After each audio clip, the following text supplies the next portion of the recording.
Hello, and welcome back to another episode of our Feature Friday. Thank you so much for joining us. If you're joining us live today, please let us know where you are and what you teach in the comments, and let us know how you're doing today. So today we're going to be talking a little bit about assignments. Again, grading assignments. So you found those task activities, you found those forum activities and those document assignments, and you've assigned those to your students. Today we're going to talk about the grading and submissions and providing feedback on the learning site. So if you have any questions or you have your reactions while we're talking about this today, please put them in the comments and let us know. And this is our last Feature Friday in this series. So as we are talking about grading and feedback, if there's anything that you might want to see in a possible upcoming series, let us know as well. All right, so let's get started. As you guys know, Wayside offers a lot of resources on the learning site and our textbook series through all of our different professional development opportunities, but there's also a lot that we have on our YouTube channel. So we have a lot of really great video resources. And these video resources don't just focus on the how to use the learning site for grading feedback, but also they really get deep into the why. So you're going to see some various playlists. We pulled out a few for you that are going to be specific to your needs. So you might want to check out some of those best practice videos. And if you're a little bit newer to the learning site, then you might want to move over into the tutorials after you're done and really get that step-by-step personalized professional development for yourself as well. So along with all of those extra resources that we also have in the learning site some wonderful built-in proficiency resources. So, the wonderful thing about Wayside is across a lot of our different textbook series, these are all ready to go for you. We have things like trackers and progress charts that are going to help both you and your students when you're thinking about the grading and feedback cycle, right? It's not always about correcting maybe possible errors or helping students grow, but it's also looking at, where are they on that proficiency scale and what can they do to really move up? So we have a lot of things that could be used in a feedback cycle and students reflect on their progress along with our integrated portfolio as well. Another resource that we really want to point out to you all as well is that we have some great rubrics, and they span a lot of different types. We have analytical growth, holistic, some unit specific or IPA specific rubrics. And there's even some series that have single point rubrics, all built in, ready and available for you on the learning site. So these are things that you can share with your students and you can share, across, maybe if you're working in a department, you can all share these rubrics so that you have kind of a cohesive feedback and grading, cycle so that it's vertically and horizontally aligned. I know when with my department, we were a large department, so we always use the same rubrics so that as students progressed between teachers or levels, they were really familiar with the analytical growth rubrics. And so they could internalize that learning and they could say things like the moments when they say, oh, I know what I need to do to go from a novice high to an intermediate low. And that really made that feedback cycle and those one-on-one chats with students really powerful, along with just the normal everyday little quick check-ins that you may have with them as well. Okay, so we've talked about some of the resources.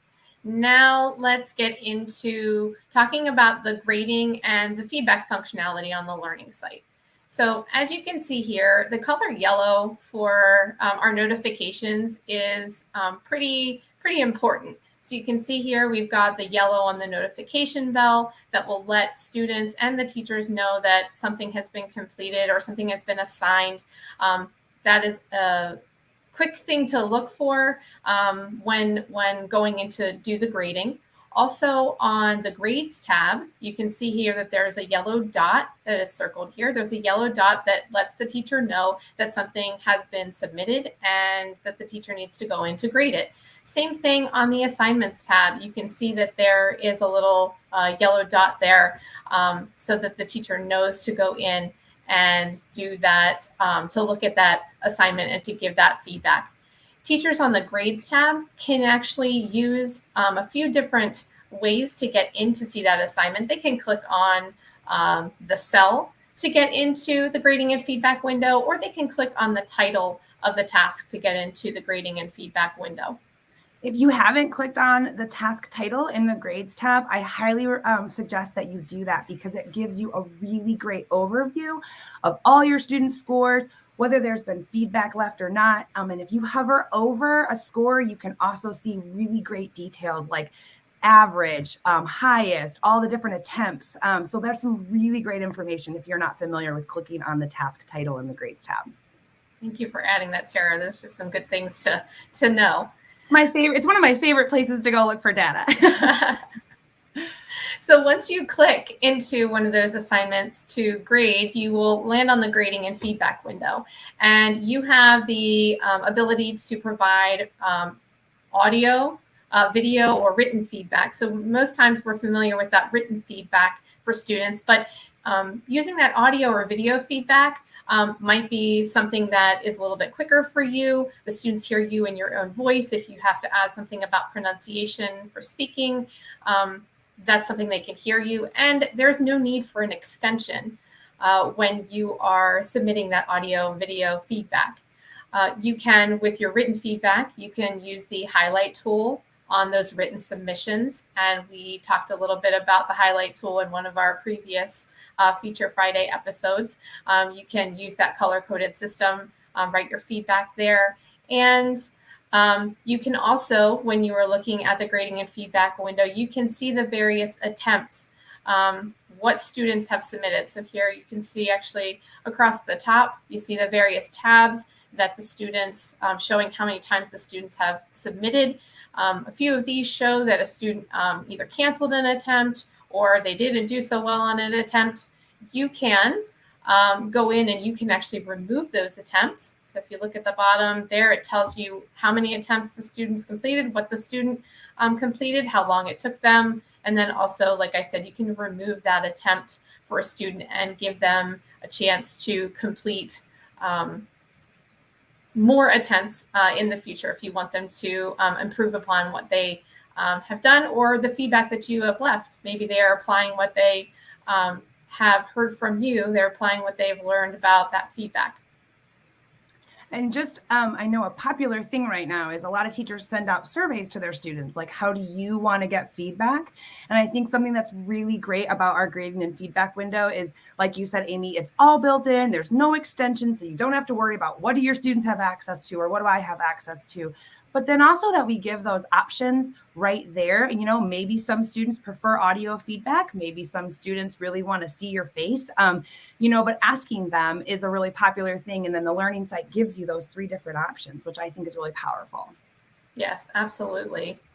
So that differentiation really does make a difference. And it's personalized for those students.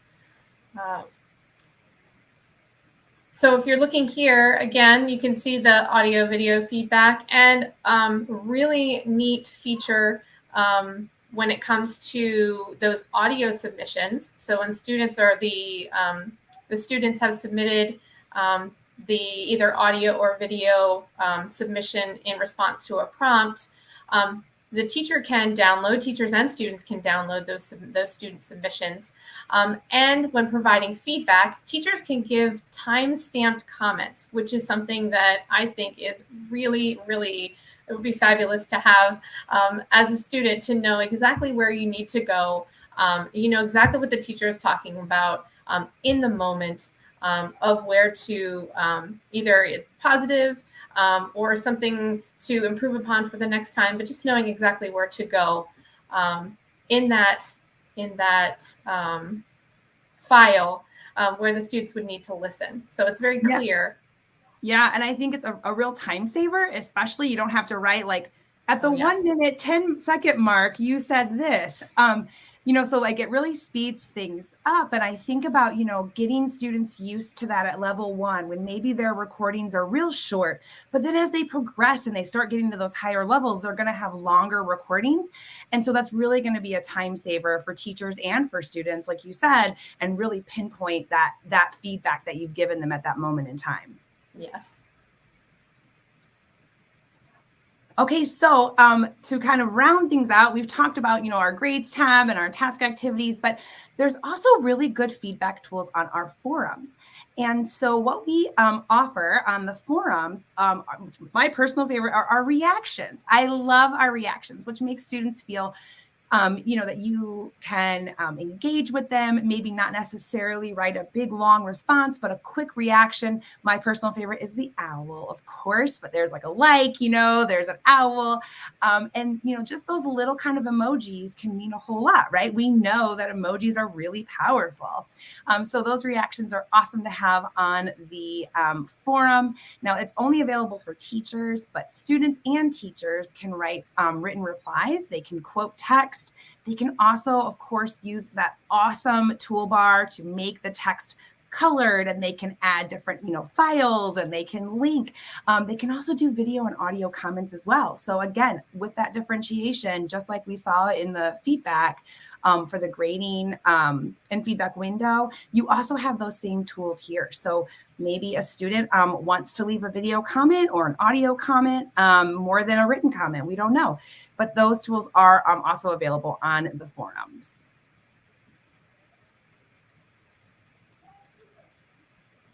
Okay, so we thank you for joining us the past few weeks as we've done these Feature Fridays. We hope that you learned a lot about the learning site, a lot about some features that you may not have had the chance to explore yet, and hopefully you've been inspired to try out more of these features of the learning site on your own.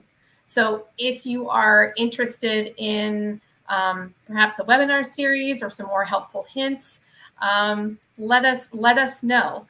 If there's a discussion topic that you hoped would have been featured, but we didn't, please either let us know in the comments, or you can email us at instructionaltechnology@waysidepublishing.com.